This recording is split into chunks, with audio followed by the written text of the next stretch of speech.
There's actually a friend of mine that said, you've been doing this for a long, long time. It's about time you kind of shared it with the world to see if anybody's interested in watching your content. So here I am finding out.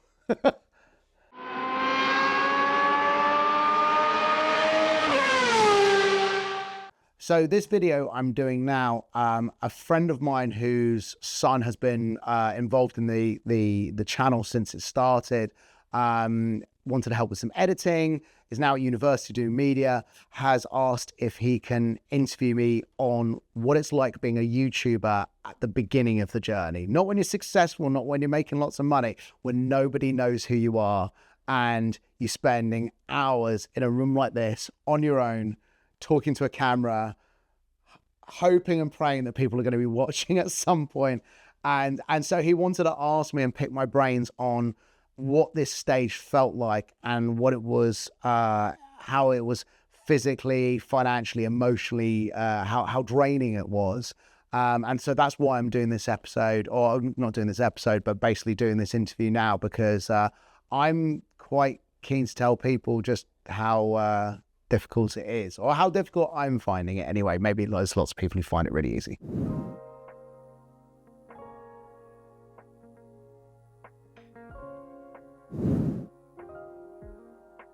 I'm Sam, I suppose the creator of Sam's Garage on YouTube. I mean, it sounds such a ridiculous thing to say because this is a channel absolutely in its infancy, but you know, for what it is, yeah, it's mine. And I suppose I've started down this path of content creation, which is new to me.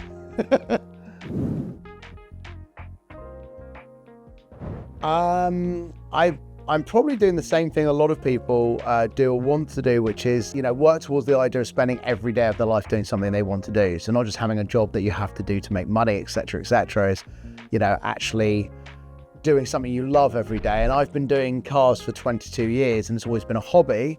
And I didn't want to go down the road of being a mechanic or building a kit car of my own, which I then sell multiples of. I just want to do one-off creations, one after another, completely unique each time. But ultimately, I've started the ball rolling, and if it got to the point that no one was really interested in listening to me, but apart from maybe a few hundred people, I think I'd just get to the point where I would just naturally release content less regularly. But I think from now on, I'm always going to do it. I think Pandora's box has been opened.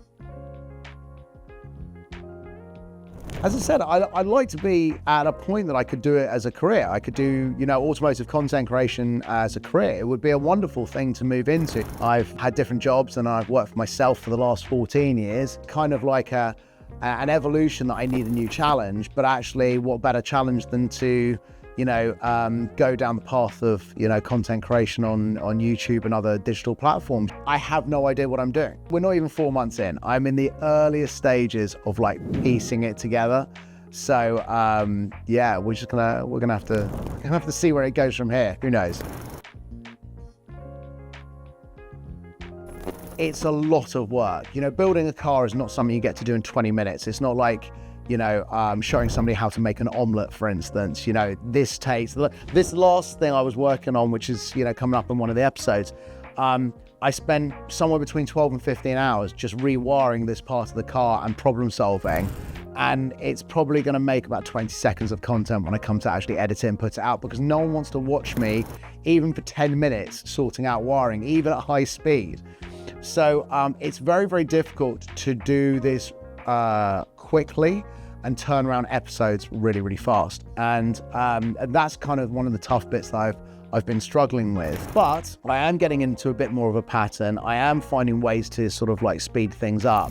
It's difficult because in most other things you do in life, where there's exercising or starting your own business, you're getting reward every time you put in effort. You're seeing changes very, very quickly. And this is very, very slow. I'm not, I've never been an influencer of any kind. I don't have influencer friends to get me out to lots and lots of people. I started with nothing, and now I'm trying to get the content out there, but it's very, very slow picking up an audience. It's quite a challenge. That's a real difficult bit, is not getting a reward particularly quickly for all of the effort you're putting in. And that it does weigh on you. I can see why people go into this and then give it up, because it is, yeah, it is quite emotionally draining, I think. It's quite an emotional roller coaster.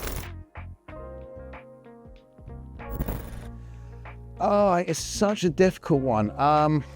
I'm comparing with what I'm doing here with, you know, handfuls of people watching it. You know, lovely people who have been amazingly supportive. You know, I'm absolutely over the moon, but like, you know, only hundreds of views. And then I'm comparing myself to people who've been doing it for 4, 5, 6, 7, 10 years with thousands and thousands of followers, and kind of beating myself up that I'm not there. And I'm an impatient person anyway. I've put a lot of pressure on myself that I should be somewhere where I am actually not even supposed to be at the moment. I'm supposed to be learning all the lessons. I'm supposed to have a small audience that is growing slowly. I'm supposed to be going through all of this. So I appreciate it in the long run. But I think if I was going to be very, very honest with myself, and I looked at other people that are starting channels in all sorts of different areas at the same time that I've been starting, I think, you know, I should be quite pleased. I should be quite proud of what I've achieved so far.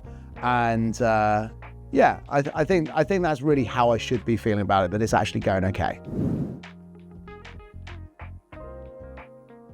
It's funding it myself. Now that I'm kind of up and running and moving along, and I've actually got a backlog of cars that people want me to work on, I'm not actually having to spend a huge amount of money on the cars, because the car isn't mine, it's owned by somebody else, so I don't have to buy it. The parts are paid for by somebody else, and it's just my time, and that's the expensive bit for most people. But for me, I'm putting the time in because I get the content, put it on the channel, and it's actually a really good, you know, it's a really good sort of like relationship for me and my friends who want my help.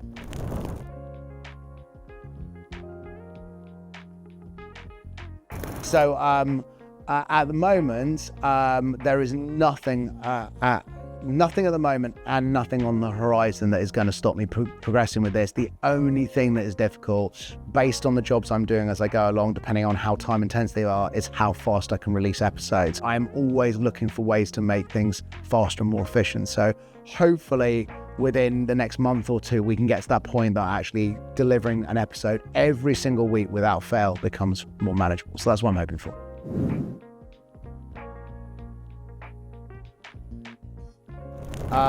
My favorite part of doing an episode is obviously working on the cars. That's why I'm doing this. I love working on cars. I love making something, stepping back, looking at it and going, I built that.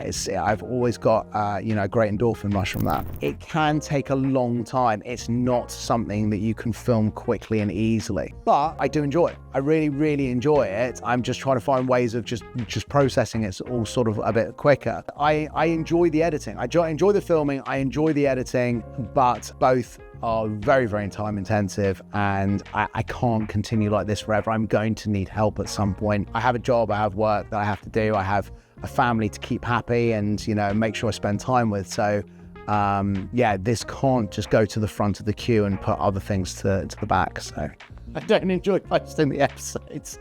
I don't enjoy posting them. You know what? It's one of those things, because of the stage at the moment where it feels like such a struggle to get stuff out there.